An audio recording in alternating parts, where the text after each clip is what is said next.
Boss Franks Anglo, Hyundai Accent, goods ba? First time car owner.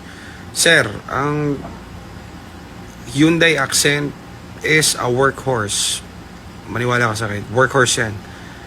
Ganito na lang, paano i-explain?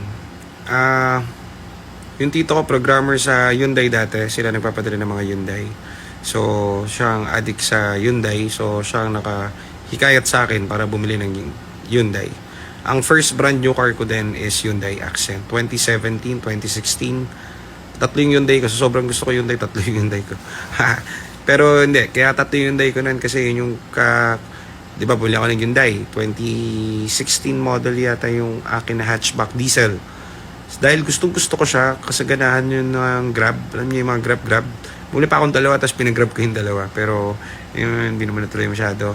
Olats. So, yan, dahil gusto ko lang siya. Gusto ko siya better than Vios kasi mas mura ang maintenance ng Accent.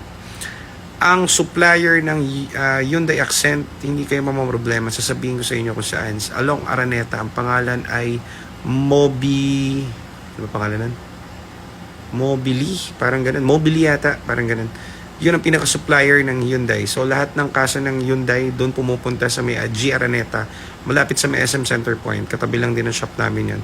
Yun ang number one supplier ng buong Hyundai. Okay, so lahat ng air filter, lahat Santa Fe, lahat ng klaseng parts ng Hyundai basta nandun. Pinaka-lowest yun kaysa sa Banawe.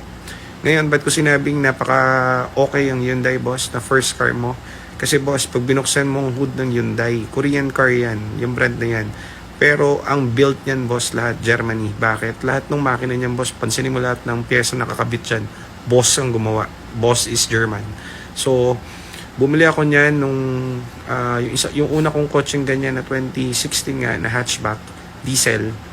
Ngayon, hindi ko masyado nagagamit kasi nalungkot ako kasi ayaw masira. Kahit isang beses wala pa ako napagawa doon. Hindi ako nagjo-joke. At tinakbo lang noon 40,000 kilometers kasi nga may iba pa akong kotse. So, ayaw niyang masira kahit na ewan ko, ayaw masira talaga eh. Yung tito ko, matindi yun kasi yung mas naunang version nito bago mag 2012, 2009 yung Bulldog kung tawagin. Nung nagpapagawa siya ng bahay, ginawa niyang kargahan ng semento yung trunk ng Hyundai. Workhorse to, boy. Sinasabi ko sa'yo, sasaya buhay mo rito. Hindi man kasing pogi ng ibang kotse to, low-key lang ang dating. Pero pag pinormahan mo yung diesel nito, kagaya nung Hyundai ko na diesel na Accent, turbo yon and everything, intercooler, kargado, ang pogi, sleeper lang ang dating. Stuck lang siya pero pag yun pumalaw, whoosh, whoosh, whoosh, whoosh, ganun yun. So, yan lang naman, low-key lang kasi to kaya tuwan-tuwa ako sa Hyundai. Kumbaga, hindi ko kasi kaya mag-handle ng mag-drive ng mga high-end na kotse.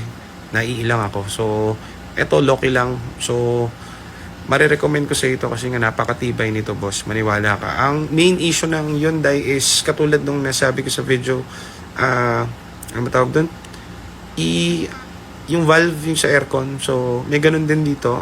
So, after 1 year na, ang tawag dito, nabili ko to, 1 year, nagkaroon siya ng problem yung valve nga. Kaso, hindi naman siya naging problem kasi na-research ko na yung bago pa siya bilhin. So, pineta ko yung valve, 2,000 lang, tapos na. Issue niya yan kapag nawawala yung lamig, ginagas mo, saka siya nagkakaroon. So, easy fix lang yan. Maliban daw, wala akong naging issue dito kahit inantay ko nga masira. So, yan boss, tangke yan. Kumbaga, kung gusto mo ng 2016, may binenta kami na 2018, parang last week, nakuha lang 310 automatic. Ang tip ko sa iyo, kung bibili ka yan, ang budget, ang sweet spot na makabili ka ng 2016, parehas lang yan eh. 2012 to 2018, parehas yan kung gas. Okay? So, kung gas mo bibilin mo, ang budget niyan, siguro ang sweet spot, 2016, medyo mataas pa yan.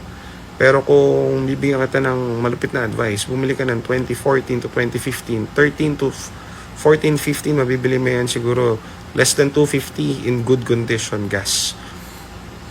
Ngayon, kung suswertihin ka na merong issue yan, yung binibenta sa inyo na stock gear, mas okay yun, bili mo yun. Padala mo sa akin yung ECU, gagawin ko. Kala nung iba, ang sira dun sa stock gear, transmission, pinapapalitan nila yung transmission, hindi. Ang sira po sa stock gear is ECU. So yung iba, para mga Kenkoy, dahil ayaw mag-ship, naka-stock sa third gear, pinapapalitan yung buong transmission, sayang. Hindi po niya sakit yun. Ang sakit niya computer box. Ginagawa po yun. Kasi naglalak yung tinatawag na ship lock sa third gear. So, yan, nasabi siya, bilis ko magsalita kasi tinitipid ko yung time. So, mag-Hyundai ka, okay yan. Good sen.